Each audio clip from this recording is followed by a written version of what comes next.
Okay, the skid steer door was a little too tall. Tried fitting it and it was hitting the light bar. So we'll cut it down, and what I will do is use a little bit of rubber roofing to seal it against the top of the cab. And all we did was cut some 1/8 inch aluminum for the inside and some 1/16 inch aluminum here for the outside. And then we'll screw it together and away we go with a little bit of silicone. First thing I do is put a bead, and this is window and door silicone, so clear, and it just acts as an adhesive. Put some there, and also I'm going to put it on the seal.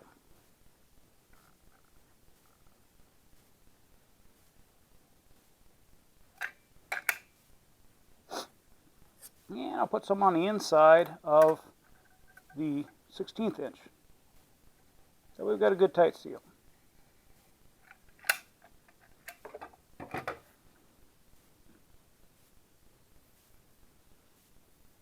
If you're wondering why the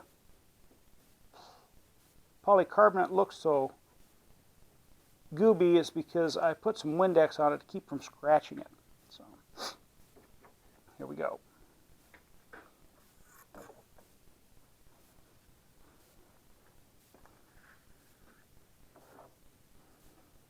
And all the rubber roofing will do is act as a seal for the top of the cab so we don't get a bunch of air intrusion.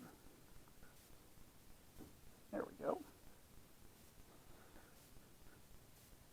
Getting her fitted. Lift it up. We'll put the 1/8 inch aluminum underneath.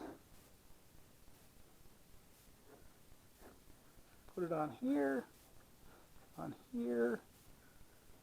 Make sure it's not too tall on the top. We're good. Everything's ready to go. Now all we're going to do is screw it together and fit it on.